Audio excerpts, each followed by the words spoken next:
تو میں ذکر یہ کر رہا تھا کہ قرآن نے یہ کیوں فرمایا کہ اہل ذکر، اہل العلم کیوں نہیں فرمایا؟ تو اب دیکھنا یہ ہوگا کہ یہ اہل ذکر کون سے ہیں۔ تو قرآن مجید کی ایک اور آیت سورہ حجر کی ابتدائی آیات میں سے اِنَّا نَحْنُ نَزَّلْنَا الذِّکْرَ وَإِنَّا لَهُ لَحَافِظُونَ، قرآن مجید کے متعلق آیا کہ ہم نے ہی اس ذکر کو نازل کیا ہے اور ہم ہی اس کی حفاظت کرنے والے ہیں۔ تو قرآن مجید کو کیا کہا گیا؟ ذکر۔ قرآن مجید کو کیا کہا گیا؟ ذکر کہا گیا۔ تو ادھر فرمایا فَاسْأَلُوا أَهْلَ الذِّکْر، ادھر فرمایا اِنَّا نَحْنُ نَزَّلْنَا الذِّکْر۔ تو ثابت یہ ہوا کہ ذکر سے مراد قرآن ہے۔ تو مطلب کیا ہوا؟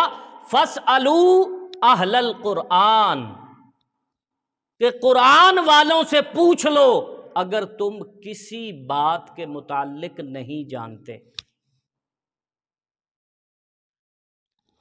اب اہل قرآن کون ہے؟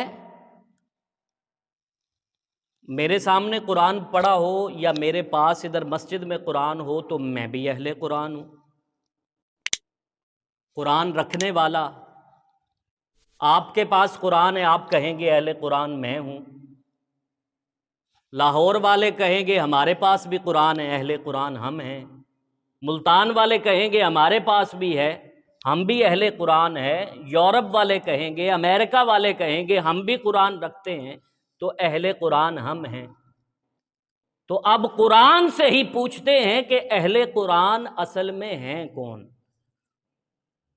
قرآن نے کہا کہ قرآن رکھتے تو سب ہی ہیں، لیکن دیکھنا یہ ہے کہ یہ قرآن کس کے ساتھ ہے۔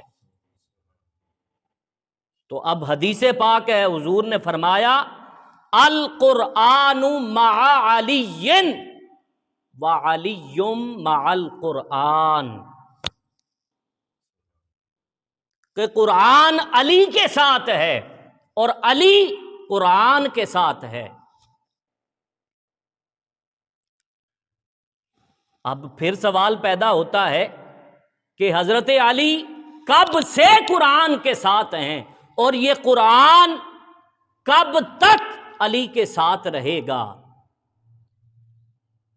بسا اوقات یہ ہوتا ہے کہ ہم بھی قرآن کے ساتھ ہوتے ہیں جب قرآن کی تلاوت کر رہے ہوتے ہیں، قرآن ہمارے ساتھ ہوتا ہے، ہم قرآن کے ساتھ ہوتے ہیں، لیکن ہم 1 گھنٹہ 2 گھنٹے قرآن کے ساتھ ہوتے ہیں۔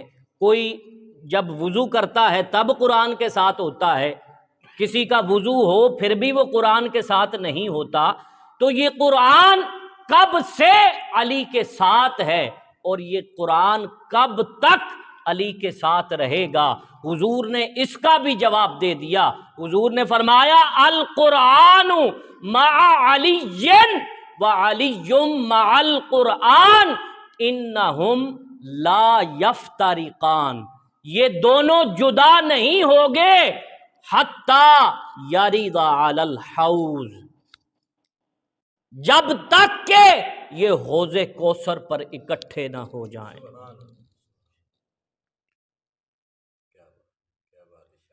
اب فَاسْأَلُوا أَهْلَ الذِّکْر یعنی فَاسْأَلُوا أَهْلَ القرآن، اور اہل قرآن کون ہیں؟ یہ حضرت علی المرتضیٰ رضی اللہ تعالیٰ عنہ کی ذات۔